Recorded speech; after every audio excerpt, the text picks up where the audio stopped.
ओम नमः शिवाय। आप सभी पर भोलेनाथ की कृपा सदैव बनी रहे।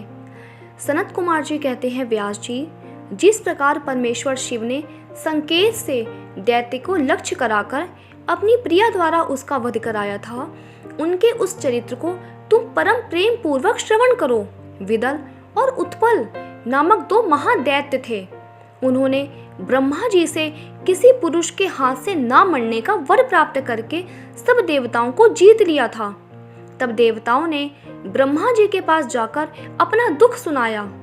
उनकी कष्ट कहानी सुनकर ब्रह्मा ने उनसे कहा, तुम लोग शिवा सहित शिव का आदर पूर्वक स्मरण करके धैर्य धारण करो। वे दोनों दैत्य निश्चय ही देवी के हाथों मारे जाएंगे। पार्वती सहित शिव परमेश्वर कल्याणकर्ता और भक्त वत्सल हैं। वे शीघ्र ही तुम लोगों का कल्याण करेंगे। सनत कुमार जी कहते हैं, मुने, देवों से यूं कहकर ब्रह्मा जी शिव का स्मरण करते हुए मौन हो गए। तब देवगण भी आनंदित होकर अपने अपने धाम को लौट गए।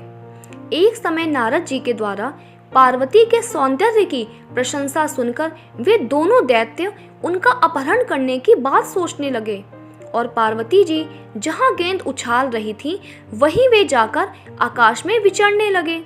वे दोनों घोर दुराचारी थे। उनका मन अत्यंत चंचल हो रहा था। वे गणों का रूप धारण करके अंबिका के निकट आए।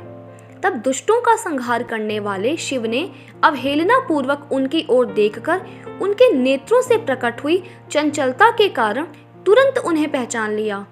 फिर तो सर्वस्वरूपी महादेव ने दुर्गा को कटाक्ष द्वारा सूचित कर दिया कि ये दोनों दैत्य हैं, गढ़ नहीं। तात तब पार्वती अपने स्वामी महाकौतुकी परमेश्वर शंकर के उस नेत्र संकेत को समझ गईं।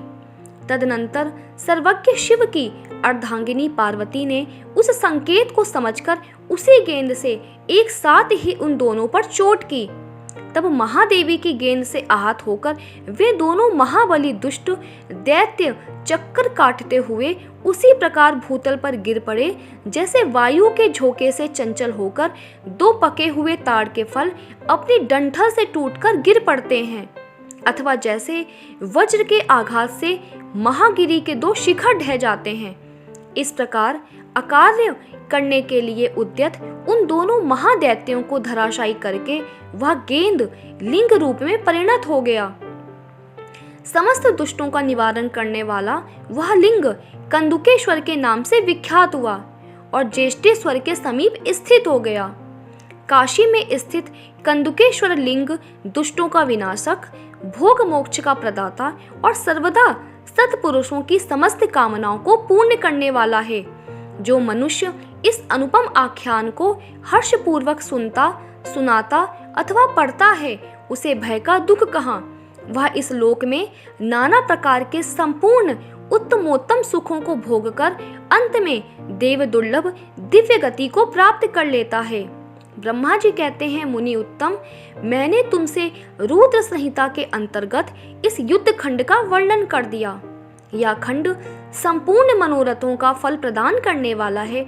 इस प्रकार मैंने पूरी की पूरी रुद्र संहिता का वर्णन कर दिया। यह शिव जी को सदा परम प्रिय है और भुक्ति मुक्ति रूप फल प्रदान करने वाली है।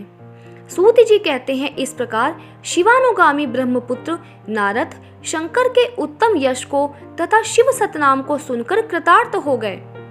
यूं मैंने संपूर्ण चरित्रों में प्रधान तथा कल्याणकारक यह ब्रह्मा और नारद का संवाद पूर्ण रूप से कह दिया। तो दोस्तों, आज की कथा यही विराम होती है। इसके आगे की कथा हम अगले अध्याय में जानेंगे। उम्मीद करती हूँ आज का ये वीडियो पसंद आया होगा। अगर वीडियो पसंद आया है तो वीडियो को लाइक करिए, अपने दोस्तों के साथ शेयर करिए और इस चैनल पे नए हैं तो इस चैनल को सब्सक्राइब कर लीजिए। आप सभी का वीडियो के अंत तक बने रहने के लिए बहुत बहुत धन्यवाद।